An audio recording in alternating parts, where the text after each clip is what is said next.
Idea संसार YouTube च्यानलमा तपाईलाई हार्दिक स्वागत छ। आजको भिडियोमा मोबाइलमा एरोप्लेन मोडमा भएको अवस्थामा पनि कसरी इन्टरनेट चलाउन सकिन्छ भनेर देखाउँदै छु। कृपया भिडियो अन्त्यसम्म हेर्नु होला र प्रतिक्रिया दिन नभुल्नु होला। सुरुमा तपाईले मोबाइलमा डाटा अन गर्नुपर्ने हुन्छ।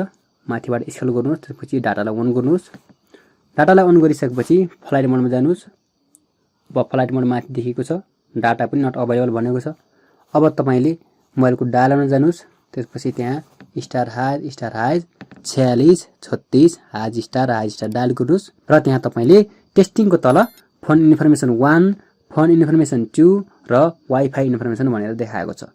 यदि तपाईको मोबाइलमा एउटा मात्र सिम छ भने फोन इन्फर्मेसन 2 भनेर देखाउँदैन। हालको लागि मैले सिम 1 बाट डाटा चलाउँदै छु, त्यसैले मैले फोन इन्फर्मेसन 1 मा क्लिक गरे। त्यसपछि तल आएर मोबाइल रेडियो पावरलाई अन गरे। अब यसबाट म ब्याक हटे, त्यसपछि कुनै एउटा ब्राउजर खोल्दै छु अनि यहाँ मैले केही कुरा सर्च गर्दै छु। हेलो इन्टी गरेर सर्च गर्छु। अब यसले चाहिँ हेलो चाहिँ देखाएको छ। फेरि हाई भनेर सर्च गर्दै छु, यो पनि यसरी सर्च भएको छ।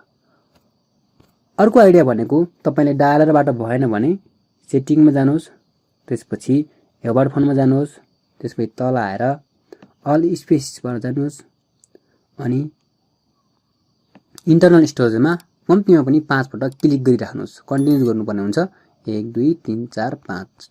अब यहाँ चाहिँ डायलरमा गएर हामीले जे हानेका थियौं र जे देखाएको थियो त्यही नै यहाँ देखाएको छ। अब हामीले पहिले नै मोबाइलको चाहिँ रेडियो पावर अन भएको छ, त्यसले गर्दाखेरि फेरि पनि हामीले मोबाइलको रेडियो पावरलाई अन गर्नुपर्ने हुन्छ। यदि अफ छ भने यसरी हामीले फ्लाइट मोड भएको अवस्थामा पनि इन्टरनेट सहजै चलाउन सकिन्छ। तपाईलाई आजको भिडियो कस्तो लाग्यो कृपया तपाईको साथीभाइलाई शेयर गर्न नभुल्नु होला। हस्, नमस्कार।